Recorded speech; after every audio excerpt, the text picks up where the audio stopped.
Power is like fire. It can warm the hands or burn the house. In the heart of Oyo, that fire was beginning to burn too bright. The ancient city of Oyo sprawled beneath a red sky, its clay walls glowing gold in the dawn as market drums echoed softly through the streets.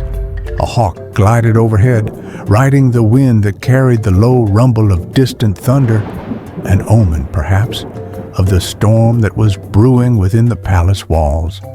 In the royal council chamber, Alaafin Adewale sat tall upon his ivory stool, his presence commanding the room where the 7 Oyo chiefs gathered in quiet anticipation. Among them was Basoran Gabamu, the king's chief counselor, who leaned forward with an expression of calm defiance that few others dared to wear in the Alaafin's presence.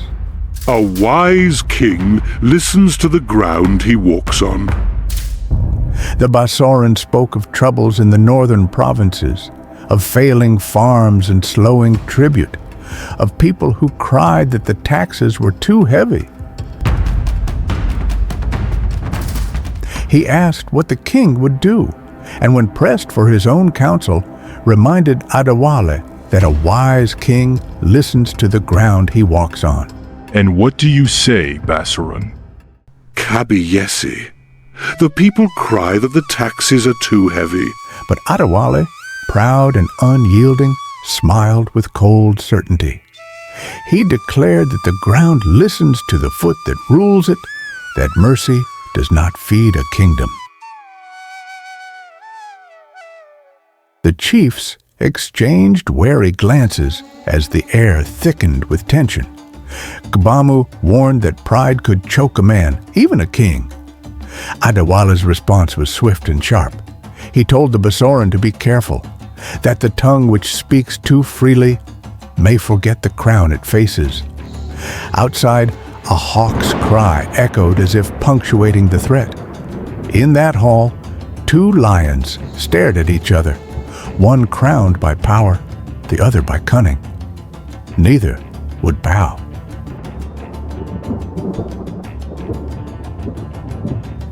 Beyond the palace walls, life bustled in the Oyo market, but beneath the rhythm of commerce, unease hummed like a discordant note. Traders whispered while selling yams, saying that the Basoran fought for the people while the king fought for himself. They reminded each other of the old saying, 2 chiefs cannot share one calabash.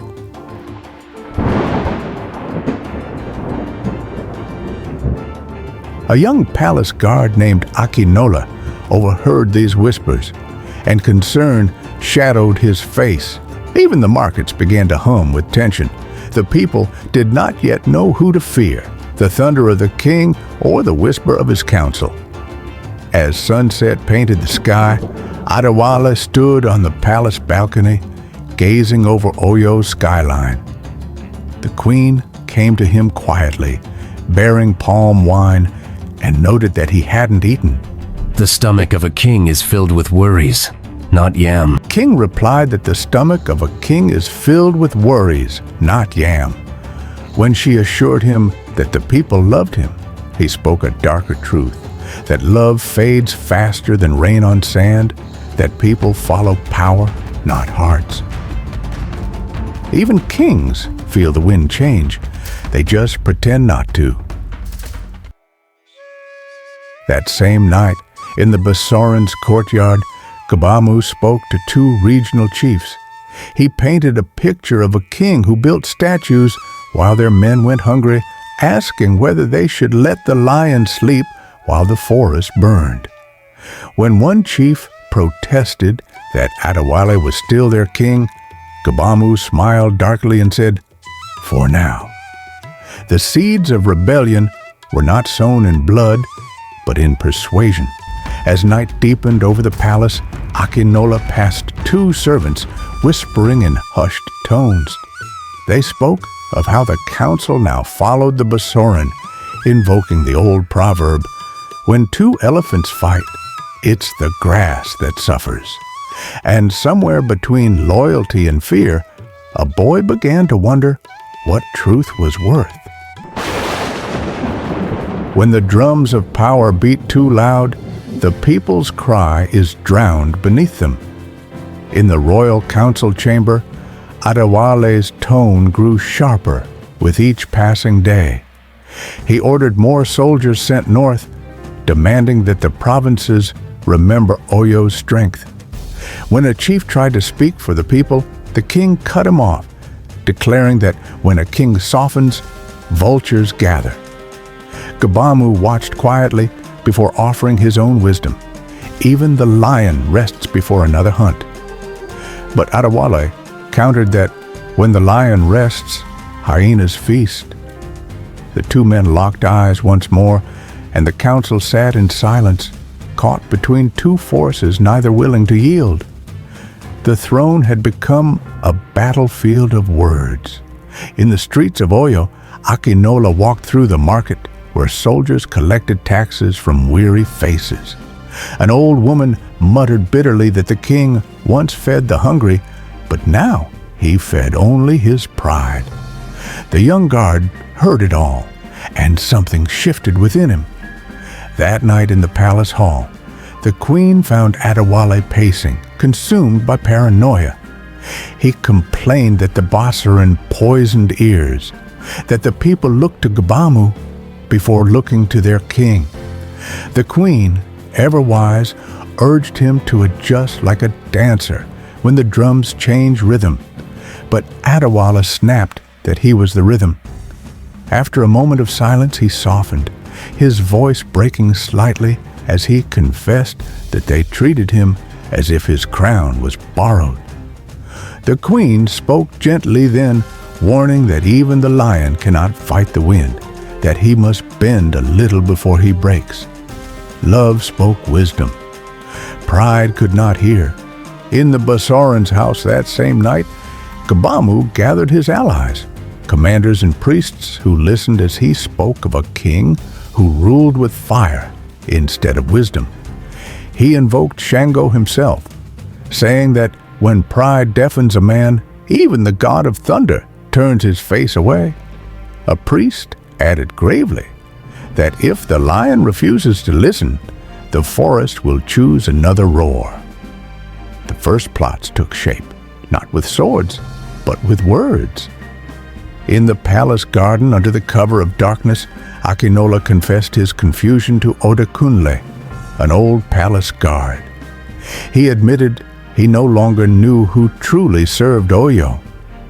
The old man replied with the familiar proverb about elephants and grass, but added a harder truth, that the grass which watches too long gets trampled first. The boy's face hardened. He was changing. The boy's heart still sought truth. But truth in Oyo had a price. Empires rise on strength and fall on silence. Rain pounded the roof of the palace throne room as the Alaafin glared at his council. His voice rose in fury. He heard whispers in his own house, soldiers questioning his rule while he still breathed. The Bassaran remained calm, speaking of hungry people and an emptying treasury while the palace grew. When Adewale slammed his staff and shouted that statues reminded the people of power, Gbamu replied quietly that a kingdom without peace has no glory.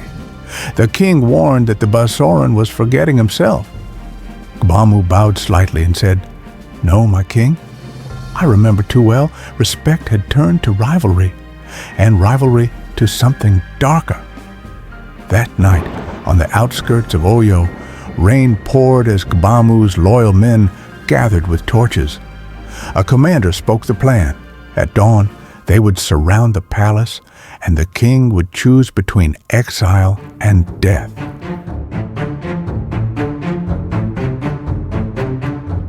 Akinola, who had been listening from the shadows, ran horrified into the dark. The empire that once roared now whispered its own destruction. Before dawn, In the palace chamber, the queen pleaded with Adewale to flee, but the king refused with quiet dignity. "A lion does not flee from hyenas," he said. "If his end must come, let it find him on his feet." He held his crown in his hands and spoke softly, almost to himself. Power is sweet until it tastes like ash. He walked not as a ruler, but as a man who finally saw the cost of pride. As morning mist rose over the palace courtyard, the council gathered. Basoran Gabamu stepped forward and declared that the gods had turned their faces away, that tradition demanded the king choose his path. Adewale looked at him with clear eyes and said that Gabamu thought he served the people, but truly served only his own shadow. "The lion may fall," he said, "but the forest will remember his roar." Gabamu replied coldly, "Then let your roar echo in the past." The drums began, slow and heavy. In Oyo, a fallen king was never slain by sword. He was expected to take his own life. In the inner shrine, lit by the soft light of morning, Adewale knelt before Shango's altar. He lifted the poisoned cup and spoke in Yoruba. "One does not play with the king's head." He drank. Thunder rolled faintly in the distance. The crown slipped from his hand and hit the ground with a hollow sound. He was a king of vision, blinded by his pride, a leader who wanted glory and found silence. Later that day, Akinola walked through the quiet palace where the air had grown still. He knelt and picked up the fallen crown, holding it in his young hands as understanding dawned in his eyes. Empires rise on strength and fall on silence, but as long as the young remember, the lion never truly dies. High above Oyo Empire, the camera would rise, showing the ancient city half bathed in sunlight, half in shadow, a kingdom forever caught between glory and grief, power and its price.